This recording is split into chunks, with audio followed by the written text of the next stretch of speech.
I have a son named Eric Schneider. It's spelled different, but no relation. Cody Laughlin from Edgewater Automation. Come on up if you're here, Cody. And our first place champion, Noah Clark from Lincoln Electric. Come on up, Lincoln, if you're here. His time was 16 minutes, 21 seconds. He was the fastest overall, fastest in the reseller champion. So let's talk about our reseller champions. In third place, Guilherme Kastner from SKA in Brazil. Come on up, Guilherme. Second place, Rodney Harper from CATI.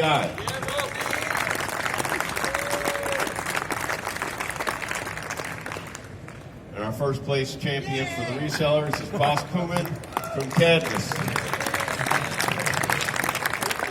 With a time of 16 minutes, 59 seconds. All right, so I'll run through a solution how you can do this. It was really interesting this year to see the variety of methods and techniques that people chose to build this part. Some people started with the cylindrical boss here. Some people started with just this arm and then extruded from there. Some people drew everything into one sketch. All different kinds of ways to do it this year. It was really interesting to see how they did it.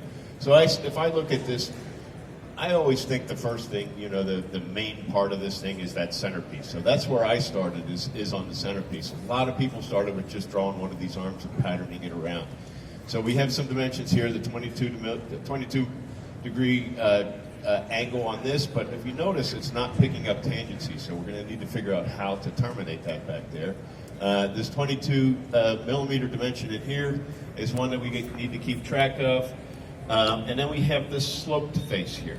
So if we look at this, it's kind of all one surface. That's all one surface. That's actually a conical face that's defined by this 112 degree angle.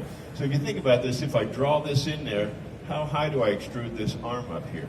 You're going to have to extrude it up to there. So we'll walk through how we do that. So let's get started here. All right, so we're going to start on the top plane, as I mentioned. The way I thought of this, I thought of that central portion of the model is the center of my model, so we'll go ahead and draw a couple circles in. 22 millimeters, 16 millimeters, and then I will add another construction line. I like to use construction lines. It's a visual tell that this is horizontal. We'll add another circle. We'll draw a line that's tangent off of that 12 millimeter circle, and then we'll terminate that, but I'm not quite sure where to terminate it yet. Mirror it to the other side.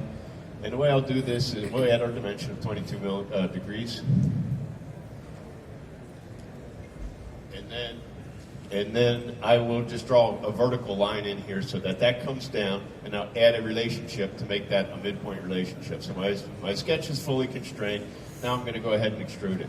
I'm just going to grab two of these contours right here, just both of those, and we'll just drag this up to make our 22 millimeter height for that cylindrical boss there. There's our first feature. We will turn on the sketch again so we can reuse some of the geometry in that sketch. But as I mentioned before, how am I going to do this? How am I going to terminate that feature when I bring this up here? So I said I'll go on the side view here and draw in a line and revolve that around as a surface. So now I have something to extrude up to. Some people extruded it up and then cut away. All those things work. This is just my method for doing that. Edit our dimension. So we add a dimension at the bottom. That's got to be 6. But how do I terminate this line here? The way I did that is I just drew in a construction line, just draw that down vertical, and then I'm going to add a pierce relationship between the endpoint and that circle. So that always locks my sketch down. I know if the length of that arm changes, my angled sketch there will change as well. I'm going to do a surface revolve. We'll just revolve that around. You can see how that looks there. Now we'll take that sketch that we previously created, and I'm going to extrude that. We'll use some contours here. Just grab a couple contours and extrude that up. I don't have to worry, since I'm working on this same model, I don't have to worry about combining and doing multi-body stuff here. This will all be a single body. Tab key, I can use the tab key to hide that surface there, and that goes away. Now we're going to put these counterbore holes in there. So this is an M4 counterbore hole, and I'm going to place that right on that top face of the cylindrical body. And I'll go ahead and position that, but that's not the right size. I want it to be 4 millimeters from the bottom. So these sketches inside of the Hole Wizard are editable. So I'm just going to go into that sketch and move that extension line for that dimension to the bottom and make that 4. Could have changed the dimension, could have done all different kinds of things, but those sketches are editable, and you can make those changes very easily. We'll hide our sketch, and we'll take these 2 features and pattern it around 3 of them equally spaced. So those, we now have that. The next thing we need to do is put those 22 millimeter fillets in here.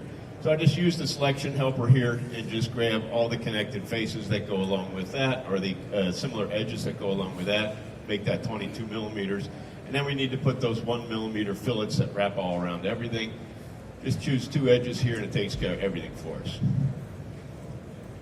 I like to add a little color to those. It helps me visualize that, you know, how this fillet actually runs. As I make changes, I can visually see how that works. That's certainly not necessary. Last thing we want to do is we want to apply the material. The material's called out on the drawing. It was because we asked before you can finish, you have to enter a weight. So there's phase 1. Everything's done. Pretty straightforward there. This thing's making noise. I think I'm breathing into it. Sorry. Okay, so here's phase 2. We give you this, you're done with that, we give you this drawing. Everything that's in red, you got to make changes. So let's take a look. 3 by 8, so all 3 of these arms now go from 22 degrees down to 8 degrees. I see 3, these are all offsets. I see a 3 offset there, a 3 offset there, so it kind of tells me maybe I can shell that. Shell those out to get that to work. And then the other thing is this radius change here, so I got to change that to 30. Got to redo some fillets over here. We'll redo our fillets, and then we're going to apply a load here and hold these blue faces and run a simulation to get the factor of safety. Here's the load directions called out. So let's see how we approach that. So first thing I'm going to do is I'm going to go back into that feature, and I'm going to change that from 22 degrees down to 8. That went pretty well. No problems there. No problems. But I got to do that shelling that I talked about. Get those offsets in there, however you want to, however you created that. We'll do a 3 millimeter shell. Turn our preview on. That looks about right. That's going to be pretty good there. So that went pretty well, pretty easy too. Now we're going to come to those big 22 millimeter fillets. So if you look at how that 22 millimeter fillet was there, I can't really just put that back in there. I don't want to model material back in there. So I'm just going to suppress that. I don't want to work with that one anymore. To swallow this face here, I'm going to use a face fillet. The face fillet will allow me to choose those 2 faces, and it'll create the fillet across there. See how that works? Hit the enter key, fillet command comes up again, choose 2 more faces, I get another 22. Choose 2 more faces, get another 22. Face fillet, whenever I think I have to swallow a face like that, I always think face fillet. And then our 1 millimeter fillets, I got a missing edge, I get it, no problem. Instead of trying to go grab all those faces or edges, I'm just going to fillet the shell feature. When I fillet the shell feature, it fillets everything, but this fillet I don't want. So I just use delete face command and delete that 1 fillet off of there, and then I have my part, the geometry for that part's all done. The next thing we need to do is run our simulation. I like to use, you can use SOLIDWORKS Simulation or Simulation Express. I like to use SOLIDWORKS Simulation. We ask you to hold those 3 planar faces from the counterbore hole. So we'll go ahead and grab those 3. Then we'll add a force to that central cylindrical face there and provide a direction. I don't want it to be normal. I want to provide a direction there. Just use an edge for the direction, and I'll put the force in of 2,000 newtons.